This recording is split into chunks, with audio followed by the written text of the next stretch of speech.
புது வீடு கட்டுறேன். என்ன டைல்ஸ் போடலாம்? ஹர்ஷா டைல்ஸ் வாங்க. இது ஆர்டினரி இல்ல, எக்ஸ்ட்ராஆர்டினரி. ஹர்ஷா டைல்ஸ்.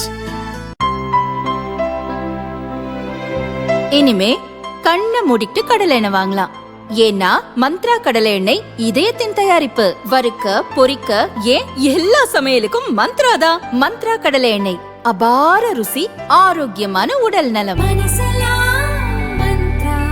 பார்லிமெண்ட் வருகை பதிவேட்டில் ராகுலின் வருகை மிகவும் குறைவாக உள்ளது. கூட்டத்தொடர் நடக்கும்போது ஜெர்மனி உள்ளிட்ட வெளிநாடுகளுக்கு போய்விடுகிறார். உண்மை இப்படி இருக்க பார்லிமெண்டில் என்னை பேசவே விடுவதில்லை என கூறுவது என்ன நியாயம் என மத்திய அமைச்சர் அமித்ஷா எதிர்க்கட்சி தலைவரை நேரடியாகவே விமர்சித்தது லோக்சபாவில் பரபரப்பை ஏற்படுத்தியது. லோக்சபாவில் சபாநாயகர் ஓம் பிர்லாவுக்கு எதிராக கொண்டுவரப்பட்ட நம்பிக்கையில்லா தீர்மானத்தின் முடிவில் மத்திய உள்துறை அமைச்சர் அமித்ஷா நேற்று பேசியதாவது: விதிகளை நிலைநாட்டுவது தான் சபாநாயகரின் தலையாய பணி. லோக்சபாவில் அவரது முடிவுதான் இறுதியானது. அவரது நேர்மை சந்தேகத்திற்கு அப்பாற்பட்டது, அரசியலுக்கு அப்பாற்பட்டது. அது குறித்து கேள்வி எழுப்பக்கூடாது. இந்த தீர்மானமே அந்த பதவியை இழிவுபடுத்துவதாக உள்ளது. இதன் மூலம் அவரை எதிர்க்கட்சி எம்பிக்கள் அவமானப்படுத்தியுள்ளனர். இது கண்டனத்திற்குரியது. ஆனாலும் இந்த தீர்மானத்தை கொண்டுவர எதிர்க்கட்சிகளுக்கு உரிமை உள்ளது. காரணம், தற்போது எமர்ஜென்சி போன்ற நெருக்கடி நிலை இல்லை. சபை விதிகளை இஷ்டம் போல எதிர்க்கட்சிகள் வளைக்கின்றன. காங்கிரஸ் காலத்தில் விதிகள் எல்லாம் எப்படி மீறப்பட்டன என்பதை விவாதிக்க தயார். காங்கிரசின் விதிகளை கொண்ட சபையை நடத்த முடியாது. எதிர்க்கட்சிகளின் குறைந்தபட்சம் அனைத்துமே பொய்யானவை.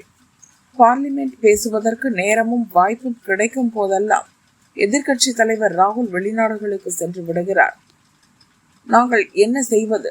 பார்லிமெண்டில் பேசுவதை விட்டுவிட்டு ஜெர்மனிக்கு ஓடிவிடுகிறார் ராகுல். ஜனாதிபதி உரைக்கு கூட வரவில்லை. பதிவேட்டின்படி ராகுலின் வருகை மிகவும் குறைவாக உள்ளது.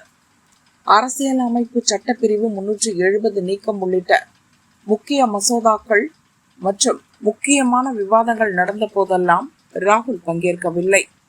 ஒவ்வொரு ஆண்டும் பட்ஜெட் கூட்டத்தொடர் நடக்கும் போதெல்லாம் பிரிட்டன், சிங்கப்பூர், ஜெர்மனி என சுற்றி கொண்டே இருந்தால் உங்கள் பார்லிமெண்டில் எப்படி பேச முடியும்?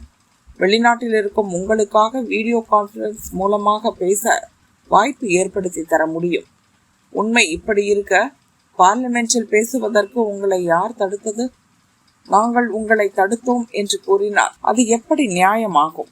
இவ்வாறு அவர் பேசினார்.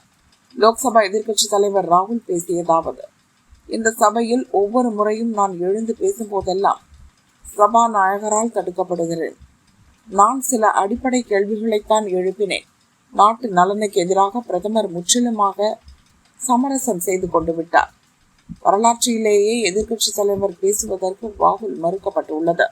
முன்னாள் இராணுவ தளபதி நரவானே குறித்தும் பேச ஆரம்பித்தேன். ஆனால் நான் பலமுறை தடுக்கப்பட்டேன். இதன் மூலம் எவ்வளவு தூரம் இதன் பிரச்சனைகளிலெல்லாம் பிரதமர் சமரசம் செய்துள்ளார் என்பது தெளிவாக தெரியும். இறுதியாக சபாநாயகர் மீதான நம்பிக்கையில்லா தீர்மானம் குரல் ஓட்டெடுப்புக்கு விடப்பட்டு தோற்கடிக்கப்பட்டது.